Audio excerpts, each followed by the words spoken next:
I'm going to show you how to make histograms on your calculator and also how to sort data in your calculator to make the process of creating something like a stem and leaf plot a little bit easier for you. Your calculator won't actually create one, but if it's sorted and everything's in order, then it kind of streamlines the process a little bit. So I'm going to work with this example here with the IQ scores for the 5th grade students. And I need to get this data into my calculator. So I'm going to go ahead and share my calculator with you. In order to enter data, we're going to use the Stat menu. So I have this button here that says Stat. I'm going to press Stat, and then I need the Edit option because I want to edit the data that's in there. So I'm just going to hit Enter since Edit is highlighted. And then you can see I have data in my calculator right now. If you have a brand new calculator, you probably don't have any data in these lists. They're probably just empty.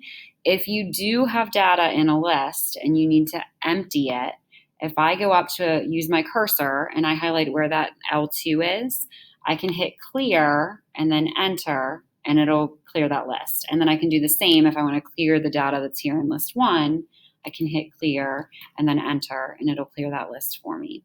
So now that all of the data in my calculator is gone, I can start to enter the data from this set into my calculator. I'm going to just slide this over here a little bit. See if I can slide this over so I can see both at once.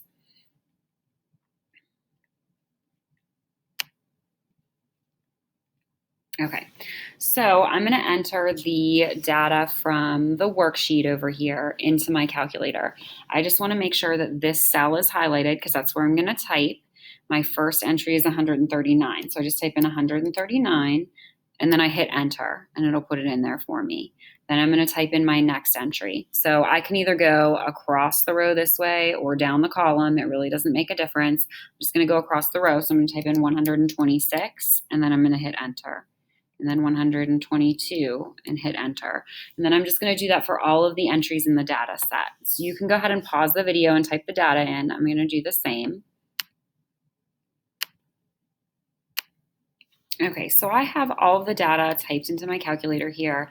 And one thing that I can do to double check and make sure that I have all of the entries that I need is that I know that I have 60 fifth graders, so I should have 60 numbers in my calculator. This right here tells me which cell is highlighted. So the 61st cell is highlighted, which is empty. So I have 60 values in my calculator. So at least I know I have all of the numbers that I need. So now I can use this data to make a histogram.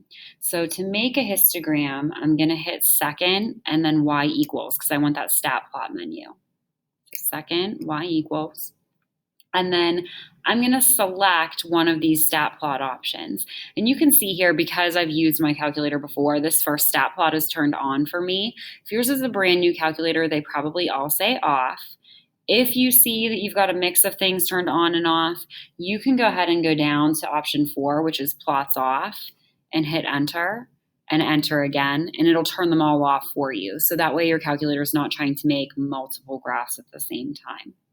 So if I again do second, y equals, I'm right back to where I was before. Now you can see all my plots are off. I can hit enter to edit that first stat plot. I now want to turn it on because I want to be able to see my graph once I make it. And then I can go down to type, and I just use my cursor to get down there. I want the one that looks like a histogram. So once it's highlighted, I'm going to hit enter to select that option. And then here, I tell my calculator where the data is stored. So I typed everything into list 1. I need to tell my calculator that. It's already here for me. If you didn't see an L1 there, or if your data was stored somewhere else, you can hit your second button, and then the number 1 is the L1 option. Or if you had L2, it would be second, and then the number 2. Frequency, you're just going to leave as 1.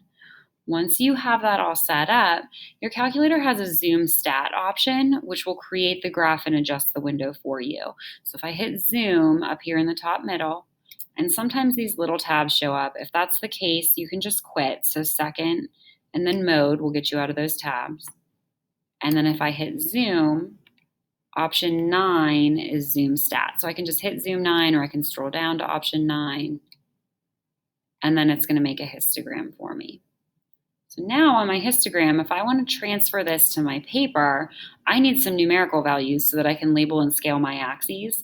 If I hit the trace key, it's going to give me some information here. It's going to tell me that this first bar goes from 81 to 90.14 on the x-axis and has a height of 4. So essentially 4 individuals had an IQ score of between 81 and 90.14. These numbers really aren't all that ideal to transfer to paper.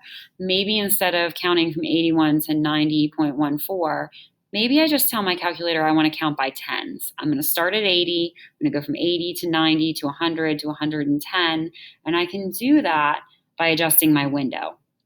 So if I hit the window button here, I can change that minimum value to 80. I can change my maximum value to 160. And I can change my X scale to 10. That means I'm going to count by tens instead of 9.14 or whatever it was. Once I do that, if I hit my graph button, my histogram looks similar, but now when I hit trace, I'm counting from 80 to 90 and then 90 to 100. So it's going to be much easier to draw that histogram on paper. This problem also asked us to make a frequency distribution table. And so you can use the histogram on your calculator to make that table. Remember, that's just like the T-chart. So I can then say here, my class, which was really the IQ score. And then I have my frequency,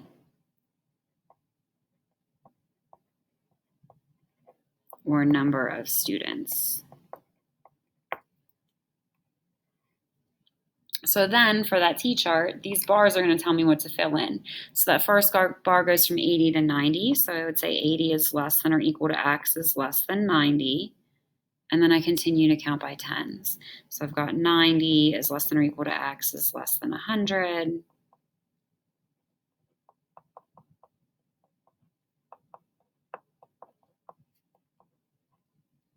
And that pattern continues until I would get to the last bar, which I think was 160.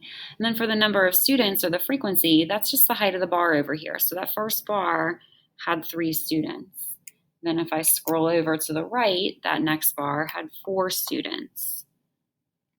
And then the next bar had 14. And then we've got 17, and so on.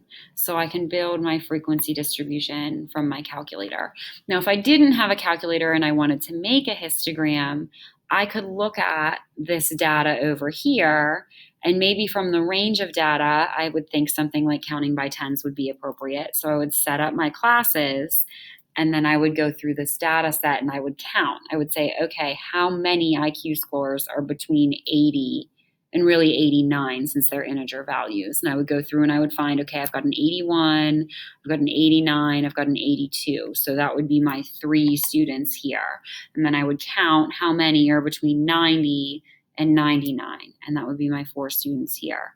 Once I have this, I can then make my histogram by making my x-axis, and I would say I'm starting at 80, 90, 100, and continuing this way. This would be my IQ score.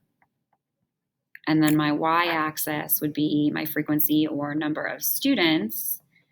And then that would be the height. So I would have my bar here that had 3 students, my bar with 4 students, and I would continue to build my histogram that way. The other thing that you can do is you can sort data in your calculator. So that's the second example. It's looking at making a back-to-back stem plot. So I'm going to show you quickly just how to sort the one list, and then you can do the same with the other. So I'm going to go back into my calculator. I'm going to hit Stat and Edit. And I'm done with this data here on IQ scores. So I can go up and highlight L1 and hit Clear, and then Enter. And it gets rid of that data. So now I want to go ahead and type in the heights of these male students. So I'm just going to put my cursor here and I type those numbers in. So 154 and then enter. 157 and then enter. So you can go ahead and pause the video and type in the rest of those values. Okay, so I have all of my male data in list 1. So now I just want to put that in order. So I can do that by using my list menu here, and it's a second function above my stat button. So if I hit second and then stat, I can scroll over to my ops menu. And under ops for operations, I have a sort A and sort D option. Sort A is for sort ascending, so it's going to sort in increasing order. Sort D is for sort descending, so it would sort in decreasing order. It doesn't really matter which one you select. I'm going to go with sort A since I'm going to make a stem plot. We would typically look at increasing order. And then I just need to tell the calculator which list to sort. So I'm going to say second and then L1 to sort list 1. I hit enter and my calculator says that the task is done. I now want to go in and see that list. So if I hit stat and edit again, now list 1 is in order. So I can go ahead and use this to make my stem plot. So my stem plot here would have the hundreds and the tens as the stem and the ones as the leaves. So I've got values in the 150s and 160s and 170s and some 180s. So here I may or may not want to split stems. You are going to be making a back-to-back stem plot with the females who look like the range is a little bit more compact here. So splitting stems might not be a bad idea. So I would do something like 15, 15,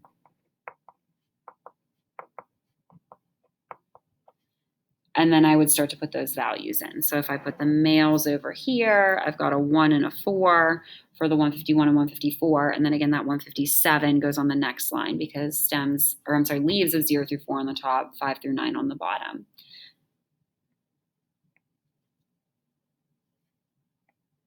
And then I would just continue for the males.